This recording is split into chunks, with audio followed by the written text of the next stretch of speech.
In figure 10.13 देखो question number 9 क्या आपको दे रहा फिगर 10.13 ये रहा डायग्राम। इस डायग्राम के अंदर आपके पास एक लाइन एक्स वाई और X dash Y dash, X Y ये रही और एक्स डैश वाई डैश ये रही, ठीक है। आर टू पैरेलल टेंजेंट्स, दोनों की दोनों जो टेंजेंट है वो पैरेलल है, पैरेलल ये वाली लाइन और ये वाली लाइन आपस में क्या है, पैरेलल है, ठीक है। ये अब पैरेलल लाइन आ गई तो पैरेलल लाइन की सारी प्रॉपर्टी दिमाग में हो जानी चाहिए, क्या ना, कोरेस्पोंडिंग एंगल इक्वल होते हैं, अल्टरनेट इंटीरियर एंगल इक्वल होते हैं और को इंटीरियर एंगल की टोटल 180 डिग्री होती है। चलो ठीक है ना। अब to a circle with centre O and another tangent A B, एक टेंजेंट और है, ये देखो एक ये टेंजेंट और है, दो तो पैरेलल टेंजेंट है और एक टेंजेंट ये रही A B with point of contact at C, जिसका पॉइंट ऑफ कांटेक्ट कहां है, यहाँ सी पे। इंटरसेक्ट एक्स वाई एट है, वो एक्स वाई को कहां इंटरसेक्ट कर रहा है, एक्स वाई को तो ए पे कर रहा है और एक्स डैश वाई डैश को बी पे कर रहा है। आपको क्या प्रूव करना है, ये ए ओ बी जो है ना, ये कौन सा एंगल ए ओ बी, ये आपका 90 डिग्री है, ये आपको क्या करना है ये आपको प्रूव करना है, ठीक है। इसको कैसे प्रूव करेंगे, एक बार तो क्या जो भी गिवन कंडीशन है वो सारी लिख देते हैं। आपके पास गिवन क्या है कि सर्कल विद सेंटर ओ है, एक तो एक ये गिवन है, एक सर्कल है जिसका सेंटर ओ है, एक क्या आपके पास टेंजेंट एक्स वाई वो पैरेलल है tangent X dash Y dash का, ठीक है। और ए बी एक और टेंजेंट है जो कि क्या कट कर रही है सर्कल पे at C and X Y at A और एक्स डैश वाई डैश को कहां कर रही है, बी पे। ये सारी चीजें अपन को गिवन है, ठीक है। आपको क्या प्रूव करना है, ठीक है, आपको ये प्रूव करना है कि ये आपका जो एंगल ए ओ बी है पूरा एंगल ए ओ बी आपका 90 डिग्री है। एंगल ए ओ बी कौन सा, ये ए ओ बी, ठीक है। अब इसमें एक अपन कंस्ट्रक्शन करेंगे,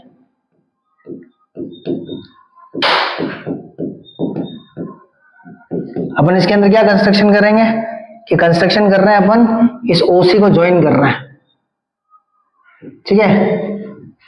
कंस्ट्रक्शन क्या है अपने पास यहाँ पे कि join AC.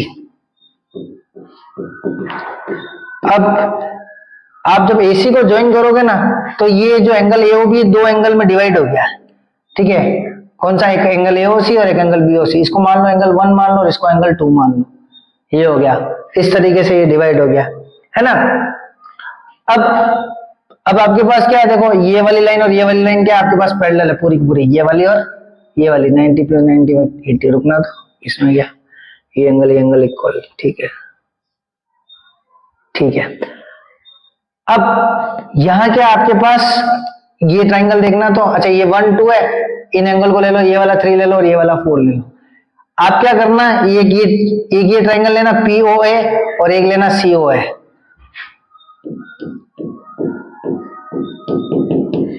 In triangle POA एक ट्राइंगल लेना आपको POA, कहां है P, ये रहा P, ये रहा O, ये रहा है, और एक लेना COA,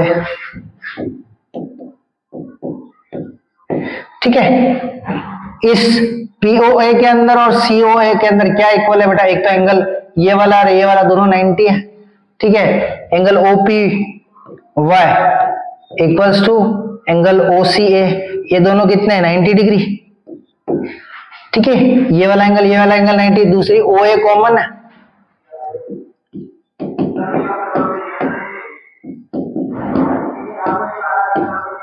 ये दोनों 90 है और वो कॉमन है ना। और तीसरा इसके अंदर क्या है देखना, तीसरा ये OA दोनों ट्राइंगल के अंदर आ रहा है, अच्छा OA तो हो गया कॉमन, एक ये एंगल 90 डिग्री है और ये है OC और OP दोनों की दोनों सेम सर्कल की रेडियस है, OP equal to OP radius of same circle.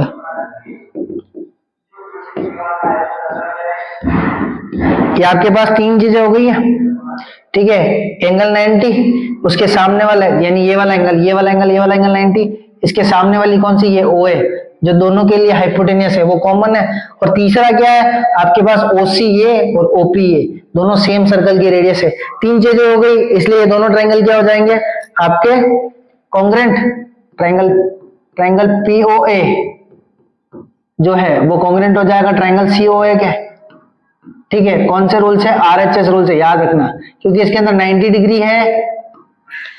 ठीक है, ये 90 इक्वल है, 90 के सामने वाली ये हाइपोटेनस इक्वल है, और फिर उसके बाद क्या है आपके पास कि ये तीसरी कोई भी साइड है, यही होता है RHS रूल, वो इक्वल है। ठीक है, अब इससे क्या अपन लिख सकेंगे, ये दोनों एंगल इसी में आ रहे हैं, angle 1 equal to angle 3 by CPCT। ठीक है, now angle 1 equal to angle 3 किससे हो जाएगा बेटा? By CPCT। इसको आप दे देना इक्वेशन नंबर 1। वापिस देखो, सेम टाइप से जब हम इन दोनों ट्रायंगल को कॉन्ग्रुएंट प्रूव करेंगे ना, 2 और 4 इक्वल हो जाएंगे। जैसा अपन ने ऊपर किया 1 और 3 इक्वल हो जाएगा, उसी टाइप से 2 और 4 भी इक्वल हो जाएगा। तो अपन सिमिलरली लिख देंगे एंगल 2 इक्वल टू एंगल 4।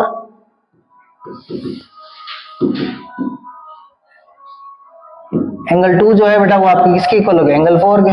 ठीक है, ये इक्वेशन सेकंड। अब क्या करो, दोनों को ऐड कर दो।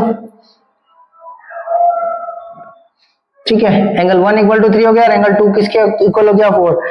आप कंप्लीट ये देखना POQ क्या है। POQ क्या है आपके? इज ए लाइन, और लाइन पे बनने वाला एंगल कितने डिग्री का होता है? एक लाइन पर बनने वाला एंगल कितने डिग्री का होता है? POQ अगर एक लाइन है 180, तो 3, 1, 2, 4 इन चारों की टोटल कितनी होगी? Angle 1 plus 2 plus 3 plus 4 equal to कितना हो गया बेटा? 180 डिग्री। अब देखो तो 3 वाला एंगल किसके इक्वल है? तो मैं यहाँ एंगल 1 लिख दूं। 4 वाला एंगल किसके इक्वल है? 2 के, तो यहाँ 2 लिख दूं।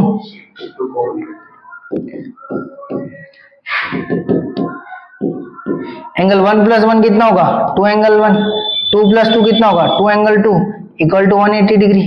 अच्छा, 2 कॉमन ले लो, क्या बच रहा है? Angle 1 plus angle 2 equal to 180। अब देखो एंगल 1 प्लस एंगल 2 कितना हो जाएगा? 180 अपॉन 2, 90 डिग्री। और आपका एंगल AOB ही कितना है? ये AOB ही कितना है? Angle 1 plus 2। और ये अपन को क्या प्रूव करना था? 90। हो गया, लिख लो बेटा इसको।